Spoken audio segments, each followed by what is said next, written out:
Hey there, I'm Alan Matthews from Classical Guitar Shed, and in this video we're going to be discussing the 4 elements of music.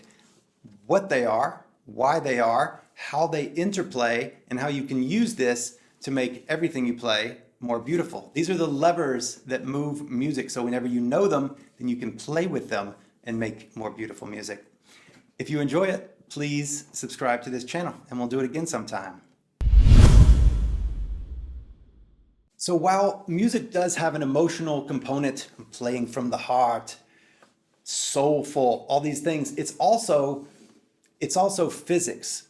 And these 4 elements of music, these are things that we can control regardless of what our feelings and our emotions are, regardless of how soulful we happen to be feeling. If we ate the bad clam and we're just not feeling the love, then we can still play beautiful music if we would like to by using these 4 elements. These exist whether you use them or not. It's just the way of it. Element number 1 is pitch. And what is pitch? Pitch is the note. This is a C sharp and this is a D sharp and this is an E. And that is given to us in classical guitar. It's given to us by the composer. We get it on the page. We know what our... I didn't write that. J.S. Bach wrote that. I learned it on a piece of paper. The pitches were given me. So first off, we have the notes. What are the notes? What are the pitches? The second one is what's commonly called timbre, T-I-M-B-R-E. Timbre, some people say timbre, but I think it's pronounced timbre, but don't quote me on that. This is the sound. This is why whenever you close your eyes, you know I'm playing a guitar and not a tuba. It's the sound quality of it. In an orchestra, the timbre would be which instrument is playing. Is it the oboe? Is it the trombone? On the guitar, the timbre, the tone quality comes into, am I playing very, very warm or am I playing very tinny? Where in relationship to the whole am I playing? Am I using nails? Am I not? Are my fingers really stiff or are my fingers collapsing at the tip joint? How is it going? How fast am I moving through the string? All these things affect the sound of the instrument. And so on the guitar, that's the tone quality. If you're playing electric guitar, you have a knob for that. You just twist it. The third element of music is volume, intensity. How much of it is there? Volume is it means the mass of something, like how much space does it take up. In music, it means the loudness or softness.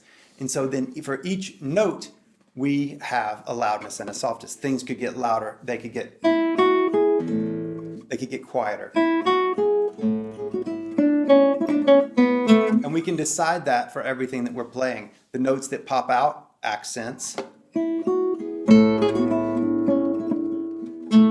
We wouldn't actually do it that way in real life, but that would be playing with the volume lever. So with each of these, if we think about it as a little knob, as a little lever that we can use, volume, we can choose for each note, and also the relationships of notes, the relationship of one section to another section of a piece. It can generally be, a composer may say, this section is loud and this section is quiet. Within that, it's still going to go up and down, and for each note, we're going to choose, consciously or unconsciously, the volume at which to play that note. It could be very quiet, it could be the same as the one before it, and the same as the one after it, or it could be slightly louder or slightly softer than the note before or after, or wildly louder or softer.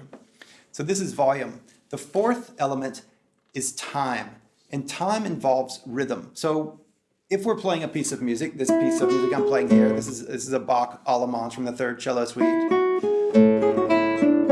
Dun dun dun dun dun dun dun dun dun dun bum bum bum. That is our rhythm. It's written out in 8th notes and 16th notes on the page. We're given that. However, we still choose the speed. We might even be given a metronome marking, in which case we don't even choose that. But what we do choose is the duration of each note. How long is each note? Is each note connecting to the next note, or is it not? Is it spaced?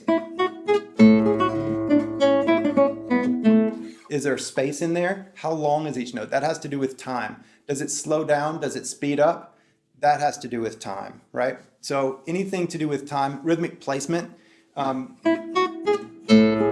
If I have like a little bit of a late onset of a note, that involves time.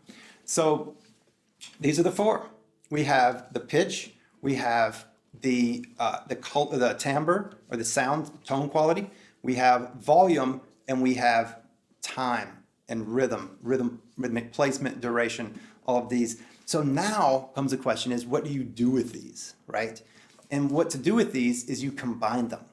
And certain things will have, certain combinations will create certain effects. And this is how we create emotional music, music that sounds soulful, music that actually touches the emotion of somebody hearing it. There are certain tendencies, and this is the study of phrasing. And so whenever we're studying phrasing, this is what it is. You can also think of the combination of these, whenever you combine them, it's sometimes called color, the musical color of something, because it's creating an overall effect based on what your intention is. So if you get faster and louder, it sounds like you're going crazy and getting berserk and losing control. It sounds like you're going crazy because that's what we do in speech. We start talking faster and louder, and so we think that you think that that person is going crazy. In the same way, if you get louder while getting slower, it gives it volume and mass. Volume meaning bulk and mass. Boom, boom, boom. I wouldn't actually do that in this place in the piece because it's only the second measure. But whenever we do that, whenever we get louder and slower, it gives it gravitas. It's like a heavenly body that is huge. It's like Jupiter spinning in space or something. It becomes larger than it was before. Same way with the tone quality. If we're playing very fast and very quiet, then the tone quality is going to make the difference between how much we understand what's going on. If we're playing